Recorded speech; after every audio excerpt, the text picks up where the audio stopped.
And what's really important about that is, about that number is, we have to have the right market and pricing environment to provide the input, to provide the incentive for us to spend this money. And remember, us, when I say us, I mean the investors, because who invests in this development process? Well, it's our shareholders. Our shareholders are not going to allocate funds towards this investment unless they know there's going to be a return for that investment. Okay. A lot of times people think about pricing of pharmaceuticals. Why are drugs so expensive? Well, and one common answer I've heard, which is actually not correct, is that drugs are expensive because we try to recoup this cost of development. That's actually not quite accurate. The accurate picture is, in expectation of what we can sell our drugs for, we invest this money. We take the risk, we spend it over 10 years or 12 years or 15 years with the expectation that we're going to recoup some of these costs.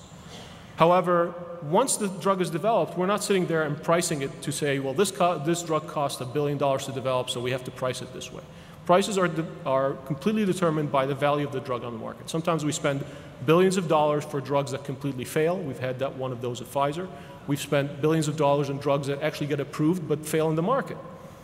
So do keep in mind that a free market environment and free pricing are essential to provide the incentives for shareholders and investors through us to go through this process to develop new medicines.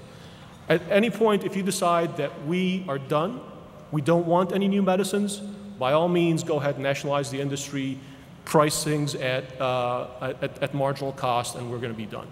If you need innovation, if we need better drugs for cancer, if we need better drugs for Alzheimer's disease, then you have to provide this incentive. This is how the system works. Now, the system is under a lot of attack. Intellectual property is sort of our bread and butter. It's what allows us to sell our drugs for a certain period of time without competition. And the process that exists right now allows generic companies to go and challenge our patents. And they're pretty aggressive about these patent challenges. Almost every Pfizer drug, for example, that exists has some litigation associated with it to try to provide, to allow generic companies to enter the market. So we are under increasing pressure. This is particularly relevant for legislation that's taking place right now about follow-on biologics. Some of you may have heard about the fact that there's legislation to try to allow generic companies to produce molecules, biologic molecules, generic biologic molecules, which is a new class of really innovative drugs. It's essential that whatever legislation is passed, and we are for it, that it provides for guarantees of certain exclusivity periods that will provide the right incentive for us to invest. So,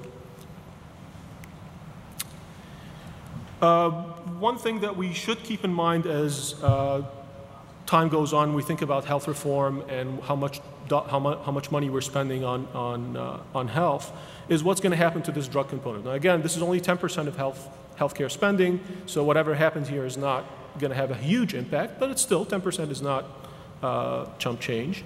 And this is an independent forecast of what's going to happen to the growth of drug spending in the United States over the next 5 years. And as you can see, it's pretty much flat. Okay? Again, many of the things that are contributing to this include the fact that there are more generics on the market. We are litigated against, and generics do come on the market pretty fast, which is good for consumers, but you have to remember to weigh that balance between access and lower prices because of generics and providing the right incentives for us to invest to produce new medicines down the line. So I want to go back very briefly to the very initial slide, which was that we represent 10 cents on every healthcare dollar that's spent in the United States. My guess is, and again, you can ask yourself this question, whether you thought that this number seemed too low or not. And it probably seemed too low for many of you. Most people, when you ask how much do drugs represent out of the healthcare dollar, they would say, well, probably 30%, 50%, 40%. And part of that is that the degree of cost sharing, when you go to the pharmacy to buy a drug, the degree of cost sharing is actually pretty high relative to the price of the drug and compared to the degree of cost sharing that you have to pay when you go to a doctor's office or you go to the hospital. So out of pocket, drugs represent a big budget item for most patients, in contrast to hospitals and doctors. And this slide just shows you what's been happening to copays, which is what you pay at the pharmacy when you pick up a drug over the past 8 years or so, compared to what's happened to actual drug prices. And you can see copays grow much faster than drug prices.